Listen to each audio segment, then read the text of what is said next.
Hello, Steve White, Steve Arts 89. I have been being a bit nostalgic lately and talking about things that I really care about or interested in and that aren't like media related or news related.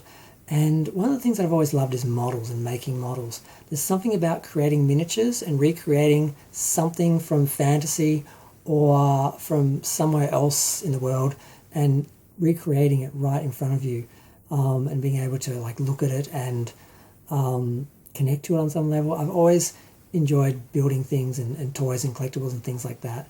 And I always kind of wanted to build models. There was this guy, he was the father of a friend of mine, and he used to make models. And he had a whole room full of models, World War II models, and had a Star Trek Enterprise, which I eventually bought off him because I had to have it. And I would not stop until I had it, and I got it. Then I destroyed it, but I still had part of it.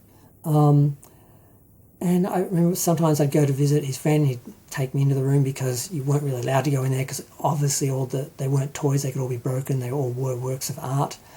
And I got to look at all those. And he was the first person to introduce me to models. And I remember one of the prices for the Enterprise was, he said, well, money, and go up to Launceston and buy this for me. So I had to go all the way to Launceston and buy some things for him because he didn't have the time or couldn't travel or something.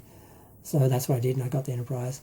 And I started looking around in Birchall's. Birchall's was the big store in Launceston, which I really should have done a video about, but I guess this is now my Birchall's video.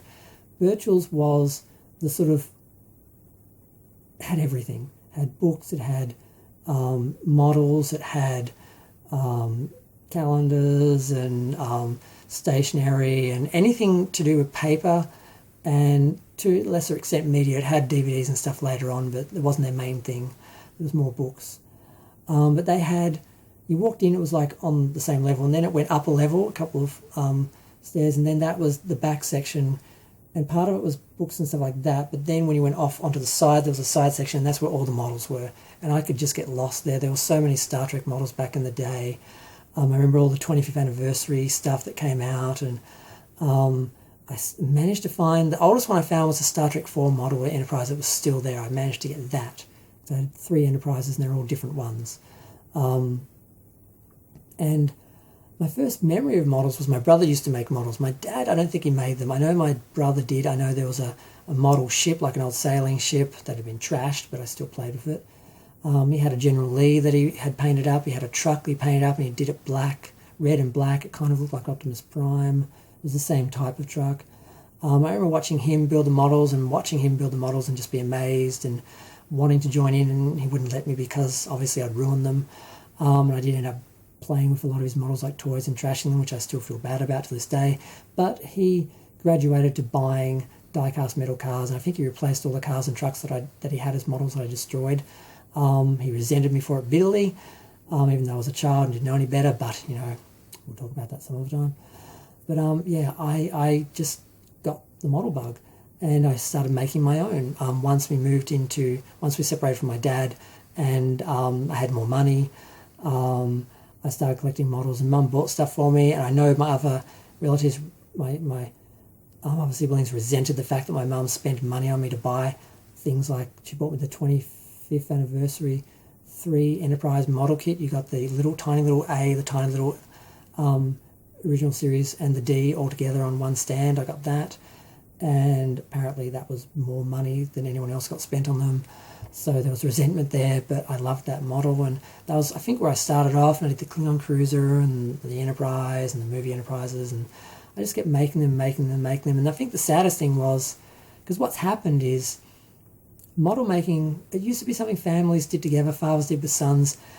That just died. It just disappeared. And people still make models for themselves, but mostly now people are buying pre-painted models, die-cast models, kits that come together that you snap together, and very few people actually make real old-fashioned models. There's still some. It's a bit of a niche thing, but it's not mainstream like it used to be mainstream. Like every boy and his dad made a car model and then sat it on the shelf or whatever.